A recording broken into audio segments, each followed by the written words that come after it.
ஏன்டா சாட்டை, நீ சோறு தான் திங்கிறியா இல்லைன்னா வேற ஏதாவது திங்கிறியா இல்லை எனக்கு தெரிஞ்சாகணும்.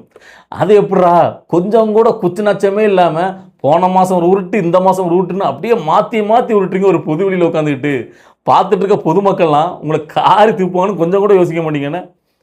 இல்லை இது நாக்கா என்னன்னு கேட்குறேன். இல்லை நான் நினச்சேன் இவங்க நொன்ன சீமான் தான் பெரிய உருட்டு மன்னன் அப்படின்னு. ஆனால் அந்த உருட்டு மன்னன் சீமானையும் மிஞ்சிட்டான் சாட்டை. வேற லெவலில் விட்டு திமுகவுக்காக.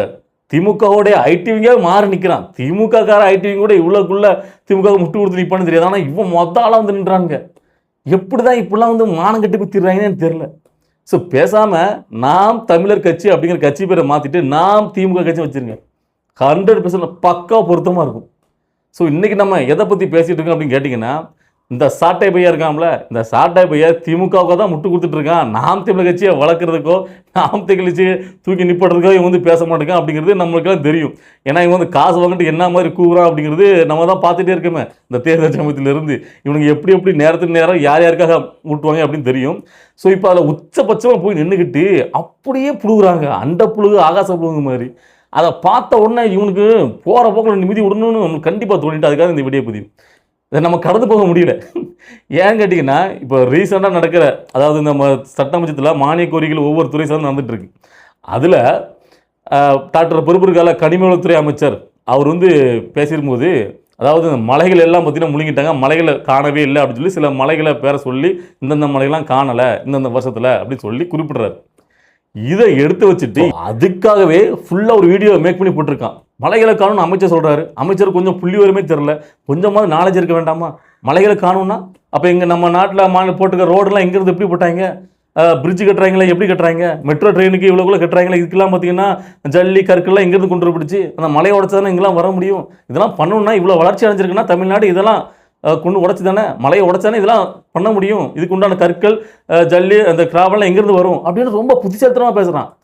எனக்கு என்னென்னா ஏன்டா லூசு போயில இது யாருக்கும் தெரியாத பாருங்க. மலையை உடச்சி மலையிலேருந்து வரக்கூடிய கற்கள் மூலமாக தான் இதுக்கெல்லாம் வருங்கிறது இங்கே யாருக்கும் தெரியாதா? இல்லை நான் கேட்குறேன், அவர் என்ன சொல்கிறாரு? இத்தனை விடாமல் இத்தனை பெரிய பெரிய மலைகளை வந்து பார்த்திங்கன்னா அழிச்சிருக்காங்க, மலையில் முழுங்கியிருக்காங்க. தமிழ்நாட்டுக்கு உண்டான அந்த ரோட்டுக்கு தேவையான பாலம் தேவையான இதுக்கு மட்டுமே அந்த மலைகளை உடச்சி யூஸ் பண்ணலை. முழுக்க முழுக்க வெளி மாநிலங்களுக்கு எல்லாமே பார்த்தீங்கன்னா மலையை உடச்சி அனுப்பியிருக்காங்க. குவாரி மூலமாக அனுப்பி அவ்வளோ ஒரு கோடி கோடி ஊழல் சம்பாதிச்சு மலைகளை முழுங்கிட்டாங்க. இதுக்கு முன்னாடி இந்த திராவிட கட்சிகள் அப்படிங்கிறத குத்துச்சாட்டாக வைக்கிறாரு. ஆனால் அதுக்கு இந்த திராவிட கட்சி திமுகவுக்கு முட்டு கொடுக்குறதுக்காக நீ எந்த அளவுக்கு வந்திருக்க? இல்லை நான் கேட்குறேன், நீ இதுக்கு முன்னாடி என்ன மாதிரி உருட்டுனீங்க? உங்கள் கட்சியோடைய கொள்கையாகவே மலை முழுங்கி மகாதேவன்கள் அப்படின்னு சொல்லி என்ன மாதிரி மலையை உடிச்சிட்டாருங்க. உங்கள் நொன்னெல்லாம் பார்த்தீங்கன்னா அதாவது ஏன் அறுத்து கொண்டு போகிறது சமம், மலையை உடைக்கிறானுங்க அந்த அளவுக்கு கொந்தளிச்சு பேசுனீங்கல்ல. இப்போ என்னடா அப்படியே ரொம்ப புத்திசாலித்தனமாக மலையை உடைச்சான ரோடு போட்டிருக்கேன். இதெல்லாம் போய் அன்றைக்கி ஏன் தெரில உனக்கு? இல்லை இதே இதில் இவன் இதுக்கு முன்னாடி ரொம்ப உச்சபட்சமாக போயிட்டு அதுக்காக ஒரு கைது கூட வந்திருக்கு இவன் மேலே. என்ன கேட்டிங்கன்னா கேரளாலாம் நல்லா அப்பனுக்கும் ஆத்தானுக்கும் பிறந்தவன் ஆட்சி பண்ணுறான். அதனால தான் அங்கே வந்து பார்த்தீங்கன்னா மலையெல்லாம் அப்படி இருக்குது, மலையை உடைக்க மாட்டேங்கானுங்க. இங்கே அப்படி இல்லைல்ல அப்படின்னு சொல்லி ஸ்டாலின் அவர் ஆட்சி காலத்தில் அந்தளவுக்கு மலையை உடைக்கிறாங்கன்னு சொல்லி அந்தளவுக்கு வீரவசனம் பேசினவங்க தான் இவன். அதனாலே பார்த்தீங்கன்னா ஒரு கைது நடவடிக்கைலாம் நடந்திருக்கு. ஆனால் இன்னைக்கு அப்படியே உட்காந்துக்கிட்டு மலையை உடைச்சாதானே ரோடு போட முடியும், மலையை உடைச்சாதானே பிரிட்ஜ் கட்ட முடியும், இது யாருக்கும் தெரியாதா அப்படின்னு பார்த்தீங்கன்னா நியாயம் பேசுகிறான். எனக்கு இதை பார்த்துட்டு டேய் இதெல்லாம் என்ன ஒரு மனுஷ ஜென்மம், அது எப்படா அப்படி மாற்றி மாற்றி பேசுகிற? இதெல்லாம் வெளியில் பொதுமக்கள் பார்க்கும்போது உன்னை வந்து காரி துப்ப மாட்டாங்களா? அதெல்லாம் உங்களுக்கு தெரியுமா தெரியலையா? இல்லை போகிற பக்கம் அப்படியே பேசி விட்டு போயிருவீங்களே, எதை வேணால் பேசலாம் அப்படின்ட்டு. என்னடா இது எச்சத்தனம்? ஏன்டா மலைகள்ட்டு உங்கள் நொன்னு சீமானு நீங்கள் மேடைக்கு மேடை போயிட்டு என்ன மாதிரி கனிமூல கொள்ளைகள் இப்படி கொள்ளையடிக்காங்க அப்படி கொள்ளையடிக்காங்க அந்த அளவுக்கு பார்த்தீங்கன்னா பயங்கரமாக கத்தி பேசுனீங்க. இன்றைக்கி நீங்கள் சொன்னதை ஒருத்தர் நிறைவேற்றுறாரு. ஒரு தமிழனா வந்துட்டு அதாவது நாங்கள் அண்டை மாநிலங்களுக்கு கனிமூலம் கொடுக்கக்கூடாதுன்னு சட்டம் போட்டிருக்காரு. அமைச்சர் வந்து மலையெல்லாம் காணாம போயிட்டு சட்டமன்றத்தில் பேசுகிறாங்க. இதுக்கு முன்னாடி எந்த ஒரு சட்டமன்றத்தில் மலையில் காணணும் அதை பற்றி பேசியிருக்கேன்னு சொல்ல வைப்போம். யார் பேசியிருக்கா சட்டமன்றத்தில்? ஸோ அப்போ அது நடக்கும்போது அதுக்கு சப்போர்ட் பண்ணணும் ஒரு உண்மையான தமிழனாக இருந்தால். ஆமாம் நாம் சொன்னோம், இன்றைக்கி அவங்க சொல்கிறாங்க சட்டசபையில், அது நாம் முன்னாடி சொன்னதான் அப்படி சொன்னால் கூட ஓகே. நாங்கள் தான் முதல்ல சொன்னோம் மலைகள்லாம் காணும், மலை முழுங்கிய மகாதேவர்கள் நம்ம சொன்னோம், அதை இன்றைக்கி சட்டமன்றத்தில் அவங்க பேசுகிறாங்க, நாங்கள் சொன்னதான் வழி முடிஞ்சு பேசுகிறாங்க அப்படி சொன்னால் கூட ஓகே. ஆனால் அது அப்படியே மாற்றி மலையை உடைச்சதுன்னா ரோடு போட முடியும். இது யாருக்குமே தெரியாதுல்ல, அரிய கண்டுபிடிப்பு இல்லை. என்னடா ஜென்மங்க நீங்களாம். சரி இதை விடுங்க, இதுக்கப்புறம் இன்னும் மிகப்பெரிய ஒரு ரூட்டெல்லாம் இருக்குது. என்னன்னு கேட்டிங்கன்னா இப்போ இந்த பரந்தூரில் ஏர்போர்ட் கட்டுறதை நம்மளுடைய அரசு கைவிட்டுட்டு முதலமைச்சர் விஜய் அவர்கள் அதை நாங்கள் கட்டமானு சொல்லி அதை கைவிட்டார். ஓகேவா? இதுக்கு ஒட்டுமொத்த திமுகவும் வந்து ஒப்பறி வைக்கு. ஏன் அப்படின்னு கேட்டிங்கன்னா எல்லாருக்குமே தெரியும். அந்த பரந்தூரில் இங்கே விமான நிலையம் வரப்போகிறது அப்படிங்கிறத ஒட்டி ஏகப்பட்ட சுற்றி இருக்க நிலங்கள் எல்லாம் பயங்கரமாக வாங்கிட்டாங்க. ஏன்னா அங்கே ஏற்பட்டு வரப்போனால் அதனுடைய விலையெல்லாம் அந்த இடங்களுடைய விலை மதிப்புலாம் அதிகமாகும். அதன் மூலம் நம்ம வந்து பெருசாக அதில் வந்து ஒரு வருமானம் பார்க்கலான்ட்டு அதில் கோடிக்கணக்கில் பணம் முதலைகள்லாம் போயிட்டு இந்த இடங்களை வாங்கிட்டு ஸோ இப்போ அங்கே ஏற்பட்டு வராது அப்படின்னு தெரிஞ்ச உடனே இந்த இடத்த வாங்கி வச்சுருக்கலாம் வாயிலையும் வயிற்றுலையும் அடிச்சுட்டு கதறாங்க. ஐயோ நாம் வந்து பெரிய ஒரு பிளான் போட்டு அவ்வளோ இடத்தையும் நம்ம சுற்றி இருக்க இடங்கள்லாம் வாங்கி வச்சோமே அப்படின்ட்டு. இது ஊர் வளத்துக்கே தெரியும். எல்லாரும் தெரியுமா தெரியலையா? இதை இந்த நாம் தமிழர் கட்சி இதுக்கு முன்னாடி பேசியிருக்கு. இதே சாட்டையே பேசியிருக்கான். என்ன பேசுன்னு கேட்டிங்கன்னா, எதுக்காக வந்து பார்த்தீங்கன்னா பரந்தூரில் ஏற்பட்டு வர்றது இந்த அளவுக்கு பார்த்தீங்கன்னா திமுக அரசு ஊக்குவிக்கு, அதாவது பாஜக கொண்டு வருது, இவங்க இந்த இடத்த செலக்ட் பண்ணி இவ்வளோக்குள்ளே ஊக்குவிக்காங்க, இங்கே வந்தே தீரணும், பொதுமக்கள் விவசாய மக்கள் அவ்வளோக்குள்ளே எதிர்த்து போடனாலும் அதெல்லாம் மீறி இவங்க வந்து ஏற்பட்டு வந்தே தீரணும். திமுக ஏன் திரும்ப நிற்குது?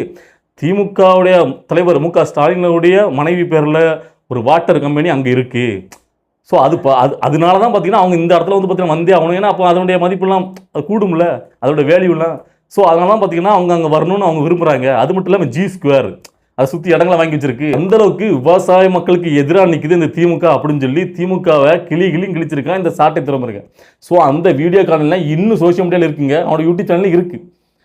ஏன் அப்படி பேசிட்டு இன்னைக்கு வந்து பேசுகிறான். அதாவது இன்னைக்கு அந்த விவசாய மக்களுடைய அந்த நலனை கருத்தில் கொண்டு நம்முடைய முதலமைச்சர் விஜய் அவர்கள் அவர் முதல்ல அங்கே கொடுத்த வாக்குறுதி, நான் வந்து அந்த பரந்தூரில் ஏற்பட்டு வர விட மாட்டேன் அப்படி சொன்னதை இன்றைக்கி நிறைவேற்றிருக்காரு. அப்போ இதை உண்மையிலேயே மனசார பாராட்டுமே வேண்டாமா? உங்களுடைய நோக்கம் என்ன, கொள்கை என்ன? அதில் பரந்தூரில் விமானமே வரக்கூடாது, விவசாய மக்கள் பாதிக்கப்படக்கூடாது உங்களுடைய நோக்கம். அதை இன்றைக்கி செயல்படுத்தியிருக்காருல்ல. அப்போ நீ என்ன பண்ணணும்? மனசார பாராட்டி அதுலேயே நீ உங்கள் கிரெடிட் எடுத்துக்கலாம். அதை நாங்கள் தான் சொன்னோம், அந்த மக்களுக்கு வந்து பார்த்தீங்கன்னா வரக்கூடாதுன்னு நாங்கள் போராட்டம் பண்ணோம், இன்றைக்கி அதான் தமிழ் அரசு கைவிட்டு இருக்குது, ரொம்ப ஒரு சந்தோஷம், பாராட்டுறோம் அப்படின்னு சொல்லி தான் நீ வீடியோ கண்டிப்பாக போடணும். ஆனால் இப்போ அவன் என்ன தான் பேசுகிறான்? அதாவது திமுக வந்து பார்த்தீங்கன்னா பரந்தூர் ஏர்போர்ட் வரணும் அப்படின்னு ஆசைப்பட்டது அவங்க பேர் வாங்கிடலாம்ல, இங்கே ஏர்போர்ட் கொண்டு வந்து நாங்கள் தான் அப்படின்னு, அதுக்காக தான். மற்றபடி அங்கே வந்து பார்த்தீங்கன்னா G2 மற்ற இடங்கள யாரும் வாங்கி போடலை. நல்லா புரிஞ்சுக்கணும். அங்கே வந்து வேறு எதுவும் அவங்க சோர்ஸில் வாங்கி போட்டு அதுக்காகலாம் வந்து பார்த்திங்கன்னா அவங்க அதை வந்து குரல் கொடுக்கல. அதுக்காக பரந்தூர் வந்தே தீரணும்னு அவங்க அதுக்காகலாம் நிற்கலை.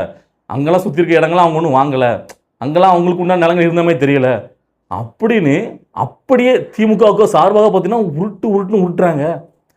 எனக்கு அதை பார்த்ததுக்கு அப்புறம் தான் என்னடா இவன், அதாவது நல்ல ஒன்று புரிஞ்சுக்கணும். இதுக்கு முன்னாடி காலத்துலாம் பார்த்தீங்கன்னா இந்த சோசியல் மீடியா எதுவுமே கிடையாது. அதனால் முன்னாடி ஒருத்தர் பேசிட்டு இன்றைக்கி மாற்றி பேசினார்னா இப்போ உள்ள மக்களுக்கு சில பேருக்கு இல்லை அவர் அன்றைக்கி பேசினான்னு சொல்லுவாங்க, சில பேர் இல்லை அவர் அப்படி பேசலை, ஏன்னா அவங்களே வந்து மாற்றி பேசுறதுனால பாதி பேர் இப்போ பேசுகிறது உண்மை அப்படி நினச்சிட்டு போயிடுவாங்க. ஆனால் நல்ல வேலைக்கு இப்போ சோசியல் மீடியா இருக்குது, யார் என்ன பேசினா இதுக்கு முன்னாடிங்கிறத இதுக்கு முன்னாடி வீடியோ நம்ம எடுத்து போட்டு காட்டிடலாம். ஸோ அது இருக்க போயே இவங்க இவ்வளோக்குள்ளே, அது இருந்துமே இவங்க இவ்வளோக்குள்ளே மாற்றி உருட்டுறாங்கன்னா அப்போ இந்த சாட்டை சீமானலாம் அப்போ எந்த அளவுக்கு அப்பா இதுக்கு திமுகவே பரவாயில்ல போல அப்படிங்கிற மாதிரி நம்மளுக்கு தோணிருங்க. அவங்க டேரக்ட் எதிரிகள், ஏன்னா அவங்க வந்து அவங்களுடைய லாபத்தானே பார்ப்பாங்க எல்லாமே. ஸோ அது நம்மளுக்கு டேரெக்டாகவே கண்ணுக்கு தெரிஞ்சிருது. ஸோ இவங்க வந்து பார்த்தீங்கன்னா முழுக்க அது எப்படா முடியுது? போன மாதம் ஒரு மாதிரி விட்டுறீங்க, இந்த மாதம் ஒரு மாதிரி விட்டுறீங்க. திமுக இப்போ வந்து ரொம்ப நல்லவங்க ஆகிட்டாங்கன்னா, திமுக பரந்தூரில் ஏர்போர்ட் வரும்னு நினச்சிது அவங்களுடைய சுயலாபத்துக்காக இல்லை. அங்கே சுற்றி யாரும் எந்த ஒரு இடமும் வாங்கி போடலை, அவங்களுக்கு சொந்தமான இதுவும் இல்லை. வேற லெவல் சாட்டை, நீ எல்லாரும் மிஞ்சிடும் போகிற போக்க பார்த்தா நீ சீமானுக்கே ஆப்போசிட் போல தெரியுது. ஏன்னா அந்த அளவுக்கு நீ அடிக்கிறப்பா செம்பு வேற மாதிரி திமுகவுக்கு. இதெல்லாம் பார்த்ததுக்கு அப்புறமா ஆமை குஞ்சுகள் எப்படா நீங்கள் வந்து பார்த்தீங்கன்னா நாம் தமிழ் கட்சி சாட்டைக்கும் நாம் தமிழ் கட்சிக்கும் முட்டு கொடுக்கீங்க? அது என்ன எப்படி முட்டு கொடுக்கீங்கன்னு சொல்லுங்க பார்க்கலாம். எனக்கு தெரில அது எப்படா முட்டு கொடுப்பீங்க? இல்லை இது ஏதோ 1-2 திமுகவுக்கு சப்போர்ட் பண்ணுறாங்க அப்படின்னு கிடையாது, ஒட்டு மொத்தமாக திமுகவுக்கு முட்டு கொடுத்துட்டு இருக்கானுங்க இவனுங்க. அதாவது இப்போ நீங்கள் ரீசெண்டாக உதயநிதி அவர்களை கைது பண்ணும் போதும் அதுக்கு சப்போர்ட்டாக தான் வந்து குரல் கொடுத்தாங்க. இவனும் இவன் தும்பி இடுமனும் கார்த்திக்கும் சட்டமன்றத்தில் உதயநிதி அவர்களை நம்ம ஆட்களை வச்சு செய்யும் போதும் இவங்க தான் வந்து பார்த்தீங்கன்னா முதல் ஆளாக வந்து பார்த்தீங்கன்னா திமுக ஆதரவு வந்து பார்த்தீங்கன்னா முட்டு கொடுக்காங்க. ஸோ அப்போ இது வந்து நீங்கள் பார்த்துடுங்க, திராவிடத்தை ஒழிக்கிறது தான் அவங்களுடைய முதன்மையான அவங்க கட்சியோட நோக்கமே அதுதான். அதாவது உங்கள் நொன்ன அதை நாம் தமிழர் கட்சி அப்படின்னு ஆரம்பிச்சிட்ட காரணமே பார்த்தீங்கன்னா ஈழத்தில் தமிழர் கொல்லப்படும் போது அது காரணமாக இருந்தால் இங்கே திமுக மேலே காங்கிரஸ். ஸோ உங்களுடைய மெயின் ஃபோக்கஸ் மெயின் எதிரி திமுக காங்கிரஸாக தான் இருக்கணும். ஸோ அப்போ அந்த திமுக போட்டு புழக்கும் போது உண்மையிலேயே சந்தோஷப்படணும், நம்முடைய எதிரி மெயின் எதிரி அவங்க தான் அப்படின்ட்டு. ஸோ அப்போ அந்த இடத்துல யாருக்கு இவங்க சப்போர்ட்டாக இருக்கணும்? ஆனால் இவனுடைய முழு அரசியலும் பார்த்தீங்கன்னா விஜய் விஜய் விஜய் டிவிக்கே வேறு ஒன்றுமே கிடையாது. ஸோ இவங்களாம் வச்சுட்டு இவங்களாம் என்ன தமிழருக்காக வந்து தமிழன் தானே இங்கே ஆள்றான், எல்லாம் இப்போ போயிருக்கலாம் யார்? தமிழ் ரத்தங்கள் தானே, எல்லாம் புதுசாக தலைமுறை தானே போயிருக்கு. இந்த பழைய தலைமுறைலாம் ஒழிச்சிட்டு புதுசாக அவங்களுக்கு கொஞ்சம் வந்து பார்த்தீங்கன்னா நாலேஜ் முன்ன பின்ன இருக்கலாம், ஒவ்வொருத்தருக்கும் பார்த்தீங்கன்னா ஒவ்வொரு மாதிரி, ஆனாலும் பார்த்தீங்கன்னா கற்றுக்கிடுவாங்க, புதுசாக தானே போயிருக்காங்க.